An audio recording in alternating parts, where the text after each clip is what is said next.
আমরা আমাদের জীবনে যতদিন আছি, যতক্ষণ কর্মক্ষম আছি, সুযোগ আছে, শক্তি আছে, এই ততদিন পর্যন্ত মানুষ আমাদেরকে আদর করবে, যত্ন করবে, ছেলেরা যত্ন করবে। যখন আপনি বৃদ্ধ হয়ে যাবেন তখন সবাই খালি কবে যে বিসর্জন কবে দেব।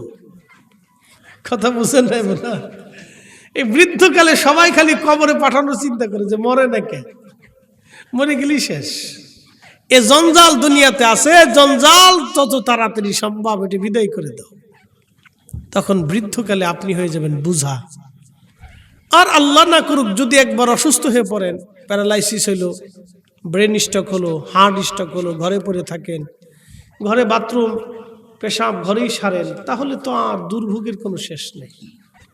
তখন ছেলে মেয়ে স্ত্রী পুত্র পরিজন কেউ আপনাকে আর তেমন করে মূল্যায়নও করবে না, পছন্দ করতে চাবে না। সবার কাছে আপনি একটা বোঝা হয়ে যাবে। সবাই তখন চাবে যে এই জঞ্জাল যায় না কেন। তখন সবার চিন্তায় জঞ্জাল কেন যায় না। বেটার বউ চিন্তা করবে, এই মেয়ের চিন্তা করবে, ছেলে চিন্তা করবে যে আব্বা এই আলেম ওলামার কাছে যাবে যে হুজুর একটু দোয়া করেন যাতে আল্লাহ আব্বারে সুস্থ করে দেয়, আর না লিমানের সাথে নিয়ে যায়। এই দোয়া চায় না? আমাদের কাছে বহু লোক এসে বলে হুজুর মা অসুস্থ, ঘরে পড়ে গেছে, একটু দোয়া করেন যে যদি আল্লাহ সুস্থ করে, আর না হলে আল্লাহ যেন ইমানের সাথে নিয়ে চলে যায়। দেখতে পাচ্ছেন একটা সন্তান এসে কি বলে যে আপনি দোয়া করে দেন যাতে আল্লাহ তাকে নিয়ে চলে যায়। এটাই স্বাভাবিক, এটাই বাস্তবতা। এই জন্য কোরআনে আল্লাহ বলছেন কাইফা তাকফুরুনা বিল্লাহি ওয়া কুনতুম আমওয়াতা। এ মানুষ, তুমি কি করে আল্লাহকে অস্বীকার করো? দেখেন আল্লাহর কথা কত সুন্দর। কাইফা তাকফুরুনা বিল্লাহি ওয়া কুনতুম আমওয়াতা। তুমি কি করে আল্লাহকে অস্বীকার করো অথচ তুমি মৃত ছিলে, নির্জীব ছিলে, অস্তিত্বহীন ছিলে, তোমার কোনো অস্তিত্ব সৃষ্টিতে ছিল না। সত্যি বেল ঘরের মুসলমান, সৃষ্টির মধ্যে কোনো অস্তিত্ব আমাদের ছিল না। বাবার পৃষ্ঠদেশে একটু পানির মধ্যে আমরা নিহিত ছিলাম, মায়ের বক্ষ দেশে পানির মধ্যে নিহিত ছিলাম। ওয়াবাদা খালকাল ইনসানি মিন তিন। আল্লাহ বললেন আমি মানুষের সৃষ্টির সূচনাটা করলাম মাটি থেকে, মাটি থেকে আমি সৃষ্টির সূচনা শুরু করলাম। সুম্মা জাআলা নাসলাহু মিন সুলালাতিন মিন মাইন মাহিন। এরপরে আমি আল্লাহ মানব জাতির বংশ বিস্তার করলাম, তার ছেলে দিলাম, মেয়ে দিলাম, নাতি দিলাম, পুতি দিলাম, ভাতিজা দিলাম, ভাগিনা দিলাম, প্রতিবেশী দিলাম, আত্মীয় স্বজন দিলাম। সুম্মা জাআলা নাসলাহু মিন সুলালাতিন মিন মাইন মাহিন।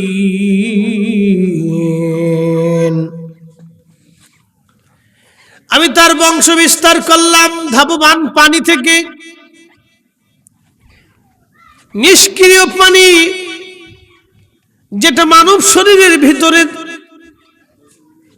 একটা স্থানে আল্লাহ জমা করেছিলেন, এই পানিটাকে আমি আল্লাহ রাব্বুল আলামিন বিশেষ প্রক্রিয়া করে মায়ের রেহেমে, জঠরে, জরায়ুর ভিতরে একটা নিরাপদ আধারে বাবা এবং মায়ের এই নির্গত পানিটুকুন এক জায়গা করে এখান থেকে আমি আল্লাহ মানব জাতির সৃষ্টির, মানব জাতির বংশ বিস্তার আমি করলাম।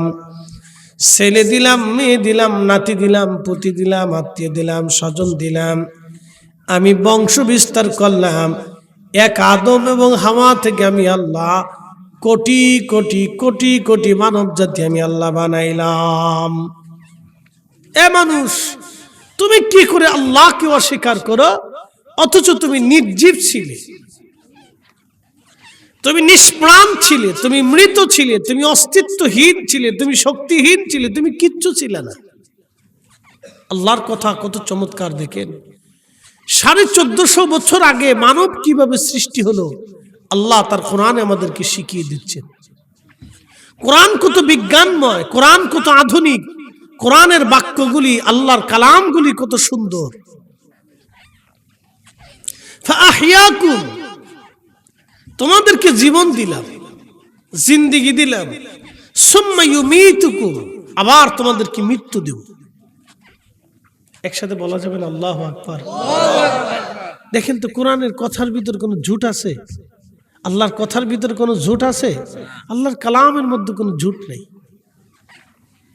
কোনো ঝুট নেই। আপনি কোনো সন্দেহ খুঁজে পাবেন না। কি চমৎকার করে বলতেছেন, সুম্মা জাআলা নাসলাহু মিন সুলালাতিন মিন মাইন মাহিন। এরপর আবার আল্লাহ বলতেছেন, হে বান্দা, ইয়া আইয়ুহাল ইনসানু মা গাররাকা বিরাব্বিকাল কারীম।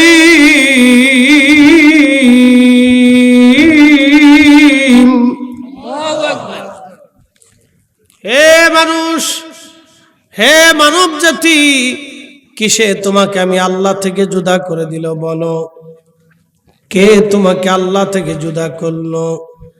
আল্লাযী খালাকাকা ফাসাওয়াকা ফাআদালাক, আমি তোমাকে সৃষ্টি করলাম, তোমাকে সুঠাম করলাম, তোমাকে ক্ষমতা দিলাম, সুবিন্যস্ত করলাম।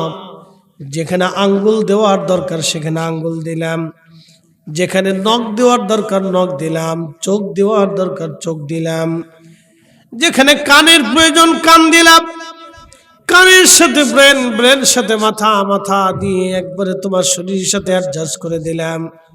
এমন একটা পদার্থ আল্লাহ সৃষ্টি করলেন, মানুষ যাহা বলে কান দিয়ে শোনা যায়, চোখ দিয়ে দেখা যায়, হাত দিয়ে ধরা যায়।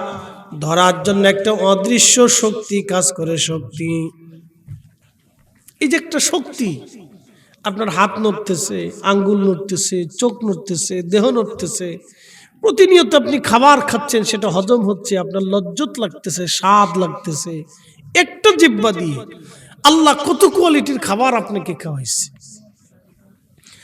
একই মাটির ভিতর থেকে আম গাছ, জাম গাছ, কলা গাছ, কাঁঠাল গাছ, লেবু গাছ, পেঁপে গাছ,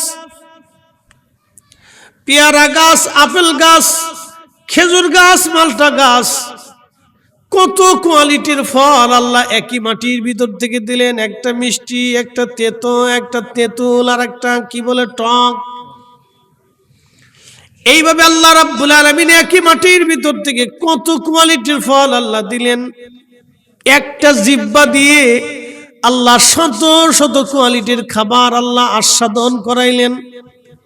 জিহ্বা একটা, এই জিহ্বার উপরে আম যদি দেন জিহ্বা বলে দেয় আম, যদি লেবু দেন জিহ্বা বলে দেয় লেবু, যদি আপনি তেঁতুল দেন জিহ্বা বলে দেয় তেঁতুল, যদি কাঁঠাল দেন জিহ্বা বলে দেয় কাঁঠাল। একটা জিহ্বা দিয়ে যে মালিক হাজার কোয়ালিটির স্বাদ আস্বাদন করতে পারে, একসাথে সেই মালিকের জন্য বলা যাবে নাকি আল্লাহু আকবার? উনি সর্বশ্রেষ্ঠ। এই জন্য উনি বলছেন, কাইফা তাকফুরুনা বিল্লাহি ওয়া কুনতুম আমওয়াতা, কি করে আল্লাহকে অস্বীকার করো, কি করে মালিককে অস্বীকার করো, কি করে আল্লাহকে অস্বীকার করো, কি করে আল্লাহকে অস্বীকার করো। তুমি রহমান, তুমি মেহেরবান, তুমি রহমান, তুমি মেহেরবান। অন্ধ গাহে না শুধু তোমারি গুণগান, অন্ধ গাহে না শুধু তোমারি গুণগান, বুঝেও বুঝে না তবু শান।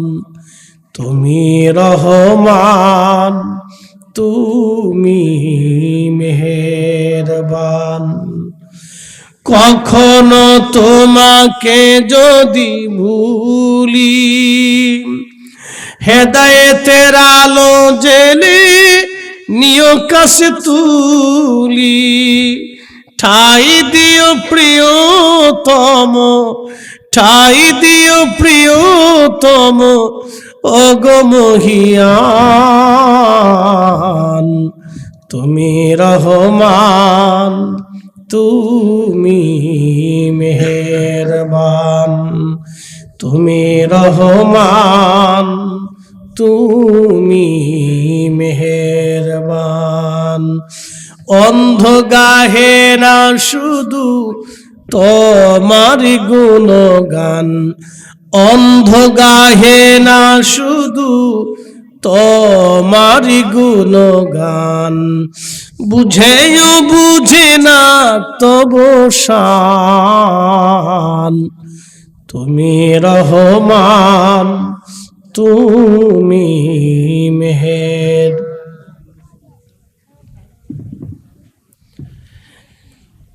এটা কি মাধবপুর থানার ভিতরে পড়ছে? আচ্ছা ঠিক আছে। তো মাধবপুর থানা তো মানে বিরাট বড় থানা। মাশাআল্লাহ।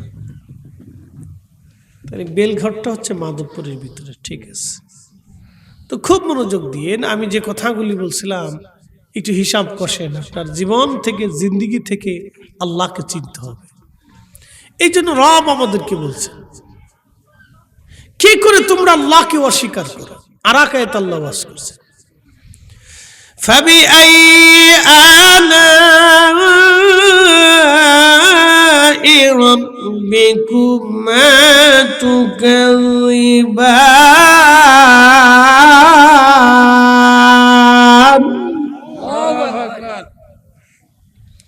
হে মানুষ এবং জিন, তুমি আল্লাহর দেওয়া কোন কোন নিয়ামতকে তুমি অস্বীকার করবা, তুমি বলো। আচ্ছা আপনারা বলেন, বাংলাদেশের একই কলা, একই মাটির ভিতর থেকে কলা হয়। একটা সর্বি কলা, আর একটা হলো কি কলা, সাগর কলা। আর আমাদের দেশে আর একটা বলে নুম্মি কলা। আপনাদের আঞ্চলিক ভাষায় কি বলে আমি জানি না। একটা আছে বিচে কলা। এরকম কলার ভিতরে 4-5টা ভাগ আছে, এক এক কলার এক এক স্বাদ। আচ্ছা বলেন তো, এক এক কলার এক এক স্বাদ যিনি দিলেন তিনি কে? কে? আমাদের এই জীববিজ্ঞান পারে নাই? জীববিজ্ঞান কি পারছে আজও পর্যন্ত? পারে নাই। একই কলার ভিতরে কয়েকগুলি জাত, একই আম, অন্তত 10টার উপরে জাত আছে আমের জাত। এই 10টা আমের জাত কি একই মাটির ভিতর থেকে একই গাছ দিয়ে 10টা আমের জাতের 10 কোয়ালিটির স্বাদ যিনি আস্বাদন করাইলেন তিনি আল্লাহ। এই জন্য আল্লাহ বলেন, ইয়া আইয়ুহাল ইনসানু মা গররাকা বিরাব্বিকাল কারীম। মানুষ, কিসে তোমাকে আল্লাহ থেকে জুদা করে দিল বলো? কে তোমাকে আল্লাহ থেকে জুদা করলো বলো? কে তোমাকে আল্লাহ থেকে জুদা করলো বলো? দেখেন, সাগরের ভিতরে আল্লাহ পানি দিল, এই পানিটা লোনা। আবার আমার আল্লাহ জমিনে পানি দিল, এই পানি মিষ্টি। সাগরের যে মাছ আছে এই মাছ পদ্মা নদীতে বাঁচে না।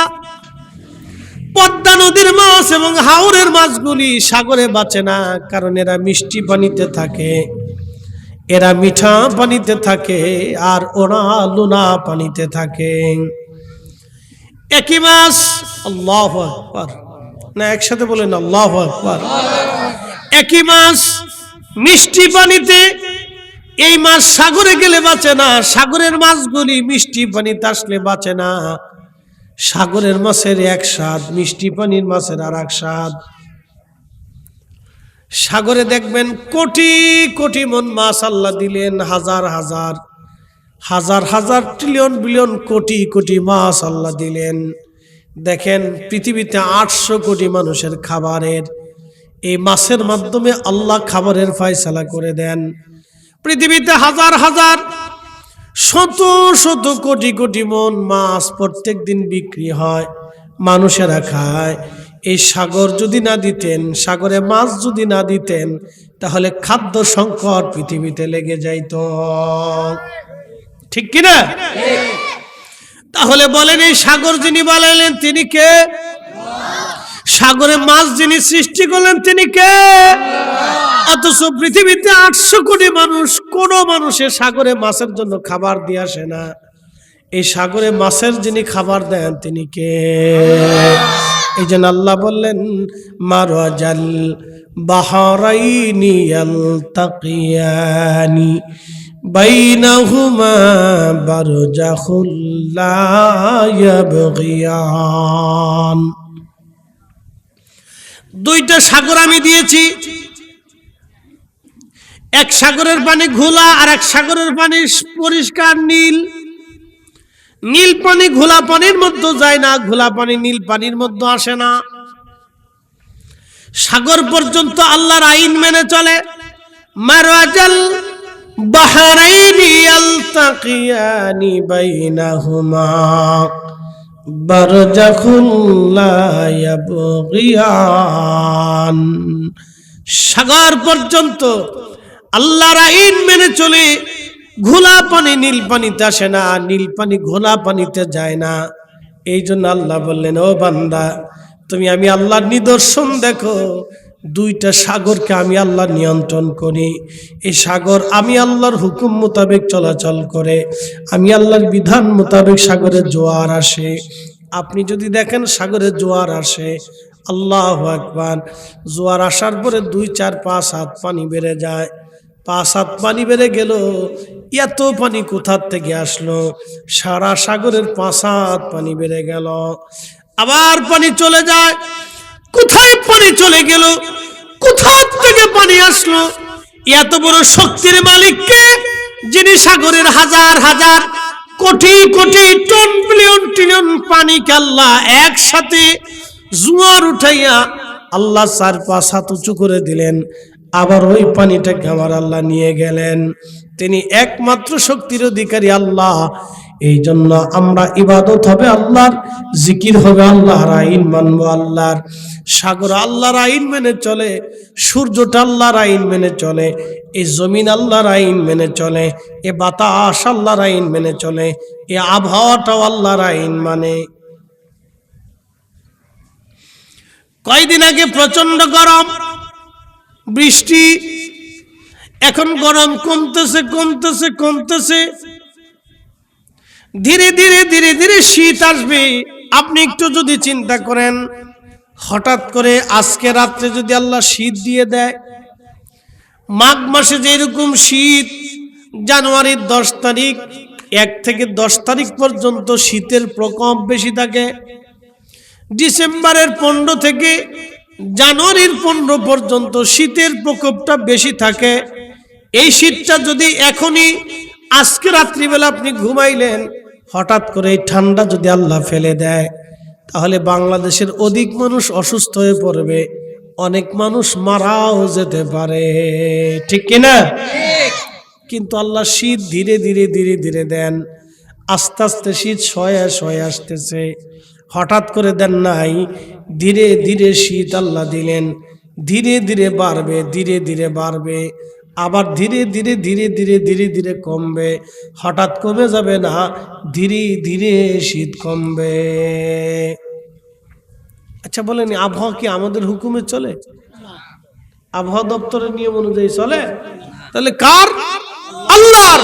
তাহলে আল্লাহর কোন নিয়ামত অস্বীকার করার কোন সুযোগ আমাদের নেই।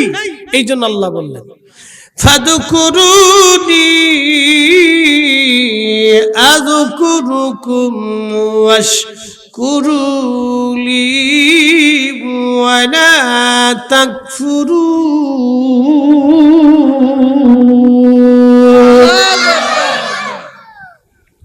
এ বান্দা, তুমি আমাকে স্মরণ করো। আল্লাহ বলতেছেন, বান্দা তুমি আমাকে স্মরণ করো, আমি আল্লাহ তোমাকে স্মরণ করব। আমরা আল্লাহ আল্লাহ আল্লাহ আল্লাহ আল্লাহ আল্লাহ আল্লাহ আল্লাহ জিকিরে যখন স্মরণে বসে যাই, আমার রব কিন্তু বান্দা বান্দা বান্দা বান্দা বান্দা বান্দা করে না। আপনি যখন আল্লাহকে ডাক দেন তখন আমার আল্লাহ 10 বার আপনার ডাকের সাড়া দেয়। একসাথে বলবেন আল্লাহু আকবার। আপনি ডাক দিছেন কয়বার? একবার। হাতটা বাড়াই দিলেন, ইয়া রাব্বি রব্বানা রব্বানা রব্বানা। রব্বানা শব্দের অর্থ হলো আমার প্রতিপালক। লালন পালন করে কে? হ্যাঁ, চোখে আলো দিছে কে? কানে শ্রবণ দিছে কে? জবানে ভাষা দিছে কে? আল্লামাহুল বায়ান। আমি তাদের জবানে ভাষা দিলাম। এক এক জায়গার এক এক। বাংলাদেশি 17 প্রকারের ভাষা আছে, ইন্ডিয়াতে 250 প্রকারের ভাষা আছে, সারা পৃথিবীতে অন্তত 3 থেকে 3,500 ভাষা আছে। সুবহানাল্লাহ বলবেন না? সুবহানাল্লাহ। বর্তমান রানিং পৃথিবীতে 3,500 ভাষা আছে। 3,500। বুঝে নেন কত কোয়ালিটির ভাষা। সব ভাষার স্রষ্টাকে আল্লাহ। নূহ আলাইহিস সালাতু ওয়াস সালামের বেটা 4টে ছেলে ছিল, হাম, সাম, ইয়াফেস, কেনান। হাম, সাম, ইয়াফেস, কেনান। তো কেনান মহাপ্লাবনে পানিতে ডুবে মরে গেল। 3টে ছেলে রইল, হাম, সাম, ইয়াফেস। আজকে শুনে যান, হাম, সাম, ইয়াফেস, 3টে ছেলে রইল। এই 3টে ছেলে থেকে সারা পৃথিবীতে মানুষ।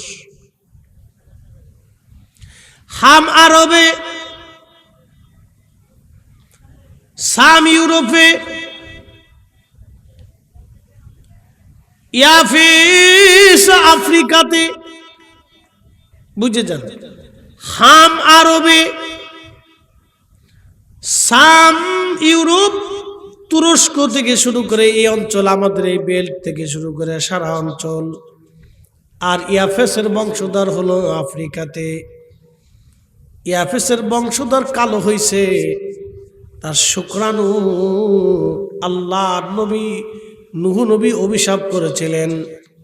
হযরত নূহ আলাইহিস সালাম মহাপ্লাবনে নৌকার মধ্যে তিনি ঘুমিয়েছেন, হঠাৎ করে বাতাসে তার লুঙ্গি উঠিয়ে ফেলে দিয়েছে। অর্থাৎ নবীরা তো মাসুম।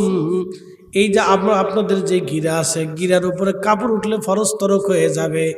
আল্লাহ নবী নূহ আলাইহিস সালামের ওই কাপড়টা বাতাসে উড়াইয়া এই গিরা পর্যন্ত, সতর পর্যন্ত নিয়ে আসছে। কিন্তু তার ছেলে ইয়াফেস দেখার পরও কাপড় সরাই দেয় নাই। কথা বুঝেন নাই মনে হয়? একসাথে বলেন তো আল্লাহু আকবার। বুঝাই দিয়েছে ছেলে ইয়াফেস।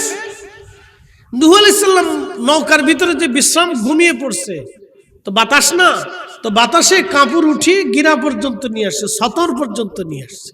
নবীরা তো গুনাহ করতে পারে না, ফরজ তরক করতে পারে না, কিন্তু সতর পর্যন্ত কাপড় নিয়ে আসছে। এই দৃশ্যটা দেখছে হচ্ছে ইয়াফেস। তো ছেলে তো 3টা, হাম, সাম, ইয়াফেস। হাম, সাম, ইয়াফেস। তো ইয়াফেস এটা দেখার পরেও সে কি করছে, বাবার কাপড় এরকম নামাই দেয় নাই। তো নূহ আলাইহিস সালামের ঘুম ভেঙে গেছে। ঘুম ভেঙে যাওয়ার পরে নূহ আলাইহিস সালাম দেখে তার সতর পর্যন্ত কাপড় বাতাসে উড়িয়ে নিয়ে আসছে। ছেলেদেরকে ডেকে বলেন, ছেলেরা রে, আমার সতর পর্যন্ত কাপড় আসছে, তোমরা কি দেখো নাই? ইয়াফেস ডাক ডাক, আব্বা জানা আমি দেখছিলাম। তাহলে কেন তুমি আমার সতর নামায় দাও নাই? বেটা, তোমার জন্য বদদুয়া করে দিলাম, আল্লাহ তোমার শুকরানু যেন তোমার বংশধর থেকে আল্লাহ যেন এইরকম বিকৃত চেহারার সন্তান দুনিয়াতে পাঠায়। এই জন্য আফ্রিকানদেরকে যদি আপনি দেখেন আপনার ভয় লাগবে। তাদের চেহারা মানুষ, কিন্তু চেহারা ভিন্ন রকম। হাই হাই, আপনি যদি হেরেমে যান হজের সময় দেখবেন আফ্রিকান দেখা যায়, বাচ্চা কাচ্চালে গাড়ির উপর ঝুলে দিয়ে বেডির হাঁটতে হাঁটতে হজ করতে চলেছে। উড়ে বেডির বেডি, বাংলাদেশের এরকম বেডি সারা এলাকায় খুঁজে পাবেন না। ও 50 মাইল হাইটে চলে যেতেছে, বাচ্চা কান্দে করে হাঁটতেছে, ধুম ধুম ধুম ধুম হাঁটতেছে। আফ্রিকা। এই ইয়াফেসের বংশধর হল আফ্রিকান। নূহ আলাইহিস সালাম বদদুয়া করলেন যে আল্লাহ যেন তোমার বংশ থেকে যে সন্তানগুলি পাঠায় এগুলি যেন আল্লাহ রাব্বুল আলামিন বিকৃত চেহারা করে দুনিয়াতে পাঠায়। এই জন্য আফ্রিকানদেরকে আল্লাহ ওইভাবে তৈরি করলেন, ওই বদদুয়া। এরা ইয়াফেসের বংশধর, আর আমরা হামের বংশধর। আর সামের বংশধর হলো তাম পৃথিবীর অন্যান্য বেল্ট, ইউরোপ, এশিয়া, এই সমস্ত অঞ্চলের মানুষগুলি হলো সামের বংশধর। বন্ধু খুব মনোযোগ দিয়ে শুনে যাবেন। তো বলতেছিলাম আল্লাহ রাব্বুল আলামিনের সৃষ্টির প্রক্রিয়া, আমাদের রব আমাদেরকে দুনিয়াতে পাঠাইলেন। আল্লাহ চেহারা দিলেন, শক্তি দিলেন, সামর্থ্য দিলেন, সব আল্লাহ দিলেন। আল্লাহর কথাটা বলছিলাম বাবাজি, এই জন্য আল্লাহ বললেন আমাকে স্মরণ করো, আমি আল্লাহ তোমাদেরকে স্মরণ করব। আমরা আল্লাহ আল্লাহ যখন জিকির করি, আমার আল্লাহ তখন 10টা আবার আল্লাহ ডাক দেয়। রব্বানা আতিনা বলে যখন আপনি ডাক দিবেন, হে আমার প্রতিপালক, আমার লালন পালন করনেওয়ালা, ও আমার রব লালন পালন করনেওয়ালা বলে যখন আল্লাহকে ডাক দিবেন, রব্বানা আতিনা ফিদ দুনিয়া রব্বানা লা তুজিগ কুলুবানা রব্বানা আগফির লানা ওয়ারহামনা আনতা মাওলানা। রব্বানা রব্বানা বলে যখন আল্লাহকে ডাক দিবেন, আমার আল্লাহ 10টা বার আপনার ডাকে স্মরণ দেয়। 10 বার, 10টা বার আল্লাহ বলেন, বান্দা কি বলো বলো, বান্দা কি চাও বলো, বান্দা কি লাগবে বলো। আপনি যখনই বলবেন রব্বানা, হে আমার প্রতিপালক যিনি লালন পালন করেন, আল্লাহ তাকে রব বলা হয়। এই জন্য আল্লাহ হচ্ছে রব। শুধু তিনি রব না, রব্বুল আলামিন সমস্ত জগৎ সমূহের রব। একটা দিয়ে আরেকটাকে তিনি লালন পালন করেন, একটা দিয়ে আরেকটাকে তিনি লালন পালন করেন। তিনি আমাদের রব। তিনি একটা দিয়ে আরেকটাকে লালন পালন করেন। বলে কেমন?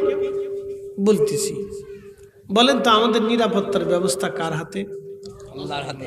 এক না না, একসাথে বলেন, একসাথে বলেন, কার হাতে? আল্লাহর হাতে নিরাপত্তা। তো আল্লামা কাজী নাসিরউদ্দিন বাইজাবি রাহমাতুল্লাহ আলাইহি আলহামদুলিল্লাহি রাব্বিল আলামিনের তাফসীর লিখতেছে। তো আলহামদুলিল্লাহ, সমস্ত প্রশংসা আল্লাহর জন্য। এই তাফসীর উনি লিখছেন। রাব্বিল আলামিনের তাফসীর লিখতে যায় তিনি লেখা বন্ধ করে জোহরের আজানের আগে চিন্তা করলেন নদীর ঘাট থেকে গোসল সেরে আসি। তো সাধারণত মানুষ তো সকালবেলা 8টা-9টা থেকে গোসল শুরু হয়। মানুষ অফিস আদালত করে, কাজে বাজে যায়। আর আগের যুগে তো অফিস আদালত খুব কম ছিল, মানুষ কাজ করতো মাঠে মাঠে, ঠিক আছে না? তারা মাঠ থেকে আইসে তারপর গোসল করত। কেউ 12টায়, 1টায়, 2টে, 3টে, কেউ বিকেলেও গোসল করতো। সারাদিন কাজকর্ম করে এসে গোসল টোসল করে বাড়িতে এসে ফ্রেশ হইত। এটা আগের সিস্টেম ছিল। এখন মানুষ সাধারণত অফিস আদালত বেশি করে ব্যবসা বাণিজ্য করে, তো তারা কি করে, সকালবেলায় গোসল আসল করে বাড়ি থেকে বের হয়। তো কাজী নাসিরউদ্দিন বাইজাবি রাহমাতুল্লাহ আলাইহি দুপুর বেলা গোসল করতে গেছে। তো গোসল করতে যায় নদীর ঘাটে যায় দেখতেছে যে একটা বিচ্ছু খুব দ্রুত গতিতে দৌড়াই দৌড়াই আসতেছে। আল্লামা নাসিরউদ্দিন বাইজাবি চিন্তা করলেন ব্যাপার কি, বিচ্ছুটা কেন এইভাবে দৌড়ায় দৌড়ায় আসে, কারণ কি, কেন বিচ্ছুটা দৌড়ায় দৌড়ায় আসে? বিচ্ছুর দৌড়ানো দেখার জন্যে কাজী নাসিরউদ্দিন বাইজাবি রাহমাতুল্লাহ আলাইহি নদীর ঘাটে দাঁড়ায় গেলেন। লক্ষ্য করলেন বিচ্ছুটা দৌড়ায় দৌড়ায় নদীর ঘাটের কাছে আসে, আর নদীর ভিতর থেকে মস্ত বড় একটা ব্যাঙ পানির ভিতর থেকে উঠে এসে নদীর কিনারায় পিঠে লাগাইয়া বসে গেছে। আর ওই বিচ্ছুটা দৌড়ায় দৌড়ায় দৌড়ায় দৌড়াইয়া ওই ব্যাঙের পিঠের উপরে যে বসে গেল। একবার জোরে বলা যাবে আল্লাহু আকবার। কখনো তোমাকে যদি ভুলি, হেদায়েতের আলো জেলে নিও কাছে তুলি, ঠাই দিও প্রিয়তম, ঠাই দিও প্রিয়তম অগমহিয়ান। তুমি রহমান, তুমি মেহেরবান, তুমি রহমান, তুমি মেহেরবান। আল্লামা কাজী নাসিরউদ্দিন বাইজাবি চিন্তায় পড়ে গেলেন, ব্যাপার কি? বিচ্ছু দূরে কেন নদীর ঘাটে আসবে? ওনার চিন্তা হলো বিশ্বটা মনে হয় পানি পান করার জন্য আসছে। কিন্তু নাসিরউদ্দিন বাইজাবি দেখলেন একটা ব্যাঙ উঠে নদীর কিনারায় পিঠ লাগাইলো। বিচ্ছুটা দৌড়ায় দৌড়ায় এসে ওই ব্যাঙের পিঠের উপরে চড়ে বসলো। ব্যাঙ বিচ্ছুটারে পিঠে নিয়া নদীর মধ্যে সাঁতার শুরু করলো। একসাথে বলা যাবে আল্লাহু আকবার। তাম সৃষ্টি একই সাথে সুনিয়ন্ত্রিতভাবে পরিকল্পিতভাবে যিনি লালন পালন করেন, পরিচালনা করেন, একসাথে বলা যাবে কি সে মালিকের নাম কি? তাহলে আমাদের নামাজ হবে কার জন্য? জিকির হবে কার জন্য? জিন্দেগি হবে কার জন্য? ব্যবসা হবে কার জন্য? সংসার হবে কার জন্য? এই মাহফিলটা কার জন্য? আমাদের সব কিছুই হতে হবে আল্লাহর জন্য, আল্লাহকে খুশি করার জন্য। কথা বলেন ঠিক না বেঠে? কুল ইন্না সলাতি ওয়া নুসুকি ওয়া মাহইয়ায়া ওয়া মামাতি লিল্লাহি রাব্বিল আলামিন।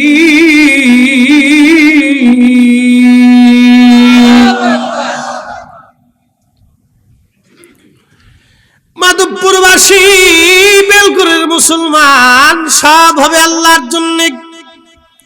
আল্লাহ বলে দিলেন হাবিব উম্মতকে বলে দেন, সালাত আমি আল্লাহর জন্য, জিন্দেগি আমি আল্লাহর জন্য, ব্যবসা হবে আমি আল্লাহর জন্য, বিয়ে হবে আমি আল্লাহর জন্য। বিয়েটা শুধু নিজেদের মনের আনন্দের জন্য না, বিয়েটা হবে আল্লাহর জন্যে। বলে হুজুর কারণ কি? আপনি যখন কোনো মেয়েকে বিয়ে করতে যাবেন তখন আপনার চিন্তা হলো এই মহিলার সঙ্গে, এই মেয়েটার সঙ্গে আমার সারা জীবনের একটা সম্পর্ক হবে। সে আমার স্ত্রী, আমি তার স্বামী। সে আমার দুঃখের দিনের সাথী, সুখের দিনের সাথী। সে আমার পোশাক, আমি তার পোশাক। স্ত্রীকে এরকম মনে করতে হবে সে আপনার পোশাক, আপনি তার পোশাক। আপনার প্রতি তার যেমন অধিকার আছে, তার প্রতি আপনার এরকম অধিকার আছে। সমানে সমানে অধিকার। আপনি যেটা খাবেন আপনার স্ত্রীও সেটা খাবে। আপনি যেই দামের পোশাক পরবেন আপনার স্ত্রী ওই দামের পোশাক পরবে। আপনি যেই বিছানায় ঘুমাবেন আপনার স্ত্রীও সেই বিছানায় ঘুমাবে। আপনার স্ত্রী আপনার জীবনের অংশ। আপনার স্ত্রী আপনাকে সন্তান দিবে, ওই সন্তানটা আপনার বংশের পরিচয়। সুম্মা জাআলা নাসলাহু মিন সুলালাতিন মিন মাইন মাহিন। স্ত্রীকে কেমন বুঝতে হবে একটু বুঝে যান। আমি আপনাদেরকে বুঝাই, আপনার স্ত্রী আপনার কেমন হবে, আপনি আপনার স্ত্রীকে কেমন ভাবে বুঝবেন, আপনি আপনার স্ত্রীকে কেমন ভাবে বুঝবেন। আপনার স্ত্রী আপনার জীবনের অংশ, আপনার দেহের অংশ, আপনার পোশাকের অংশ, আপনার খাবারের অংশ, আপনার বিছানার অংশ, আপনার জীবনের অংশ, আপনার দুঃখের অংশ, আপনার সুখের অংশ। সে আপনাকে আপনার সন্তান উপহার দিবে। আপনার সন্তানটাকে সে লালন পালন করে বড় করে, কারণ আপনার সন্তানটা আপনার পরিচয়। আপনার সন্তান না হলে আপনার জীবনের কোনো পরিচয় নাই। কি কথা কন না কে? তাহলে সেই স্ত্রী আপনাকে কি করতেছে? আপনাকে সন্তান দিচ্ছে, যেটা আপনি 1000 বছর চেষ্টা করলেও হবে না। ওই জন্য স্ত্রীকে, নিজের বিবিকে নিজের জীবনের অংশ মনে করে দেখতে হবে। সেই মহিলা মানুষ বিধায় আপনি তাকে ছোট করে দেখবেন। বিচ্ছু দৌড়ে দৌড়ে গাছের গোড়ার দিকে যাচ্ছে, আমি আরো লক্ষ্য করলাম ওই গাছের গোড়াতে একজন আল্লাহর বুজুর্গ বান্দা ঘুমায় রইছে। গাছের গোড়া একজন অলি ঘুমানো, ওই অলিকে কামড় দেওয়ার জন্য একটা সাপ গাছের গোড়ার গর্তের ভিতর থেকে এসে আল্লাহর অলির মাথা বরাবর ফনা তুলেছে, কামড় দিবে। দেখেন আল্লাহ কত বড় রব। সাপ তাকে কামড় দিবে, ওই সাপ থেকে আল্লাহর ওলিকে বাঁচানোর জন্য আমার রব আমার আল্লাহ ব্যাং খবর দিছে, বিচ্ছু খবর দিয়েছে। বিচ্ছুটাকে দিয়া নদীর কিনারে আনিয়া ব্যাং দিয়া নদী পার করাইয়া আমার রব বিচ্ছুটা এনে এনে বিচ্ছু দৌড়ে এসে সাপের লেজবি, সাপের মাথার উপরে উঠে সাপের মাথার মধ্যে বিচ্ছু কামড় দিল। সঙ্গে সঙ্গে বিচ্ছুর কামড়ে সাপ আস্তে করে মাটির মধ্যে ঢলে পড়ে ছাটাছাটি করে সাপটা মরে গেল। একসাথে আবার জোরে বলেন আল্লাহু আকবার। কখনো তোমাকে যদি ভুলি, হেদায়েতের আলো জেনে নিও কাছে তুলি, ঠাই দিও প্রিয়তম ওগো, ঠাই দিও প্রিয়তম ওগো মহিয়ান, তুমি রহমান তুমি মেহেরবান। ঠিক কিনা? চিন্তা করতে পারছেন? ইমাম কাজী নাসিরউদ্দিন বাইজাবি রহমাতুল্লাহ আলাইহি বলেন, আমি আশ্চর্য হচ্ছি যে ইয়া রব, রব্বুল আলামিন, তুমি যে রব্বুল আলামিন তার বাস্তবতা এটা। বিচ্ছুর কামড়ে সাপ মরে গেল, বিচ্ছুর কামড়ে সাপ মরে গেল। সাপ কাল খুব মনোযোগ দিবেন, বিচ্ছুর কামড়ে সাপটা যখন মরে গেল আল্লাহর ওলির ঘুম ভেঙে গেল। ঘুম যখন ভেঙে গেছে তখন কাজী নাসিরউদ্দিন বাইজাবি রহমাতুল্লাহ আলাইহি বললেন, হে আল্লাহর বান্দা, আপনি ঘুমাইতেছিলেন, আল্লাহ আপনাকে নিরাপত্তা দেওয়ার জন্যে নদীর ওই পার থেকে একটা বিচ্ছু দাওয়াত করলেন। বিচ্ছুটাকে নদীর কিনারা আনলেন। ব্যাং বিচ্ছু কিভাবে আল্লাহ পার করবেন সেই জন্য একটা ব্যাং দাওয়াত করলেন। এই ব্যাংটারে দিয়ে বিচ্ছুটাকে দিয়ে নদী পার করাইলেন। ওই বিচ্ছুটা দৌড়ায় এসে আপনার এই সাপ মরে আছে, এই সাপের মাথার উপরে উঠাইয়া বিচ্ছু দিয়া সাপের কামড় দেওয়াইয়া সাপ মারিয়া আমার আল্লাহ রব্বুল আলামিনের পরিচয় দিয়া আল্লাহ আপনাকে নিরাপত্তা দিয়েছে। একবার জোরে বলা যাবে কি মারহাবা। ফাবি আই আলাইহি রাব্বিকুমা তুকাযিবান।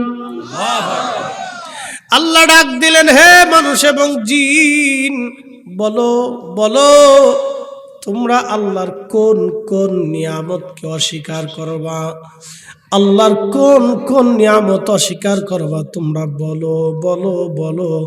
আল্লাহর কোন নিয়ামত অস্বীকার করার মতো কোনো শক্তি আমাদের নাই, নাই নাই নাই। কোন নিয়ামত অস্বীকার করার কোনো রাস্তা আমাদের নাই। স্বীকার করতে হবে। লা ইন শাকারতুম লা আযীদান্নাকুম ওয়া লা ইন কাফারতুম ইন্না আযাবি লাশাদীদ।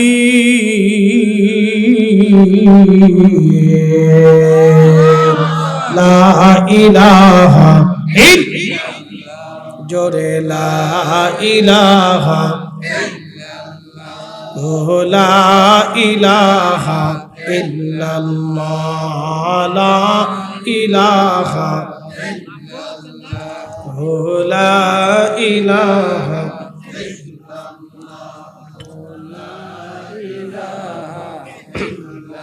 হাসবি রাব্বি জাল্লাল্লাহ মা ফি কলবি গায়রুল আহা নূর মুহাম্মদ জোরে নূর মুহাম্মদ পড়ো লা ইলাহা ইল্লাল্লাহ লা ইলাহা লা ইলাহা আসিয়া বলে আল্লাহ আল্লাহ ফেরাউন দিছে কত জানা আল্লাহ বলেন ও জিবরাইল আল্লাহ বলে ও জিবরাইল খুলো হে জান্নাতের তালা লা ইলাহা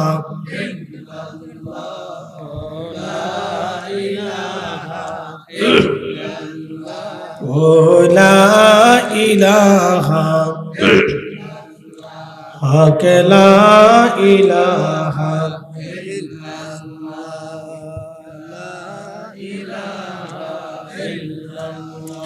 লা ইলাহা ইল্লাল্লাহ মুহাম্মাদুর রাসূলুল্লাহ সাল্লাল্লাহু আলাইহি ওয়াসাল্লাম। বন্ধু আমার, এই জন্য আল্লাহ বললেন বান্দারে তুমি যদি আমি আল্লাহ শুকর আদায় করো আমি আল্লাহ তোমার নিয়ামত বাড়ায় দিব, আর যদি না শুকরিয়া করো অকৃতজ্ঞ হও তাহলে আমি রব্বুল আলামিন তোমাকে শক্ত শাস্তি দেব, কঠিন শাস্তি। আল্লাহর প্রতি কৃতজ্ঞ হতে হবে, বলতে হবে হ্যাঁ রব আপনি করেছেন, স্বীকার করতে হবে। আচ্ছা আপনি বলেন 40 বছর ছেলেটার পিছনে আপনি পরিশ্রম করছেন, আপনার বয়স এখন 70, দুর্বল হয়ে গেছেন, ছেলেটা আপনার ঘরের সামনে দাঁড়ায় চিৎকার মেরে মেরে বলতেছে এই বুড়া তুমি 40 বছরে আমি সন্তান আমার জন্য কি করছো? কিছু করো নাই। করছো কি তুমি? কিচ্ছু করো নাই তুমি। আচ্ছা বলেন ছেলেটা যখন বাপের এই কষ্টকে অস্বীকার করবে তখন বাবা মনে খুব খুশি হয় না? হ্যাঁ, জীবনের সবচেয়ে বড় কষ্টটা একজন বাবা এবং মায়ের এখানে যে 40টা বছর আমার রক্ত, আমার জীবন, আমার যৌবন, আমার সুখ সবকিছুকে বিসর্জন করছি শুধুই সন্তানদের দিকে তাকাইয়া। আজকে আমার বৃদ্ধকালে, অসহায়ত্বের কালে, দুর্বলতার কালে এই সন্তান আমাকে অস্বীকার করতেছে। বাবার জীবনের সবচেয়ে বড় কষ্ট এবং দুঃখ। ঠিক রব আমাদেরকে বলতেছেন বান্দা আমি তোমাকে যা যা প্রয়োজন সব দিছি, কিচ্ছু অপ্রয়োজন অপূরণ রাখিনি, তোমার সব দিছি বান্দা। লা ইন শাকারতুম লা আযীদান্নাকুম, তুমি শুধু কৃতজ্ঞ হও, অকৃতজ্ঞ হও না। ওয়ালা ইন কাফারতুম, আর যদি অকৃতজ্ঞ হও ইন্না আযাবী লাশাদীদ, তোমাকে শক্ত শাস্তি দেব। বলে কি শাস্তি? আল্লাহ সেটা বলে দিয়েছে। ইন্নাল্লাযীনা কাফারু মিন আহলিল কিতাবি ওয়াল মুশরিকিনা ফি নারি জাহান্নাম ফি নারি জাহান্নাম। জাহান্নাম কি আছে? কথা বলেন আছে? বিশ্বাস আছে? জাহান্নামে, জান্নাতে যদি বিশ্বাস না হয় তাহলে আপনি ঈমানদার হন নাই। ফি নারি জাহান্নাম, জাহান্নাম জাহান্নাম খালিদিনা ফিহা। অকৃতজ্ঞ যারা হবে, নাফরমান যারা হবে, যারা কাফের হবে, অস্বীকার করনেওয়ালা, ইন্নাল্লাযীনা কাফারু, যারা অস্বীকার করনেওয়ালা, আমি রবকে যারা অস্বীকার করবে, আমার নবীকে যারা অস্বীকার করবে, আখিরাতকে যারা অস্বীকার করবে, কবরকে যারা অস্বীকার করবে, জান্নাত জাহান্নাম ফেরেশতা নবী রাসূল কিতাবকে যারা অস্বীকার করবে, আমার হাবিব আপনি তাদেরকে বলে দেন আমি তাদের জন্য একটা চিরস্থায়ী আবাসস্থল বানিয়ে রেখেছি জাহান্নাম। কঠিন শাস্তির জায়গা জাহান্নাম। জাহান্নাম এত ভয়াবহ হবে, হাসরের মাঠে 500 বছর দূরত্ব থেকে জাহান্নামের গর্জন শুনিয়া হাসরবাসীর কলিজা পর্যন্ত শুকায় যাবে। জাহান্নামের কাছে যেতে হবে না, 500 বছরের দূর, 500 বছরের দূরত্ব থেকে জাহান্নাম দেখিয়া, আল্লাহ জাহান্নাম দেখিয়া গর্জন তর্জন শুনিয়া হাসরবাসী পাগল পাড়া হয়ে যাবে, কলিজা শুকায় যাবে, ভয়ে বিহবল হয়ে যাবে, হায় সর্বনাশ। তখন মানুষেরা, নাফরমানেরা গোশতগুলি, চামড়াগুলি কামড়ায় কামড়ায় টেনে টেনে ছিঁড়ে ফেলবে, আর আফসোস করবে, হায় আমরা কেন মানুষ হয়েছিলাম, মানুষ না হয়ে যদি কুত্তা বিলেই হইতাম কতই না উত্তম হতো। আমরা কেন মানুষ হইলাম, কেন মানুষ আমরা হইলাম, কেন মানুষ হইলাম, কেন মানুষ হইলাম। এই জন্য আমাদেরকে বুঝে, কবরে তো যেতেই হবে, থাকার আর কোনো সুযোগ নাই। এই জন্য বুঝে তারপরে যেতে হবে। দুইটা জিনিস, ঈমান আমল। ঈমান আমল, ঈমান আকাইদি আহলে সুন্নাত ওয়াল জামাত অনুযায়ী হতে হবে।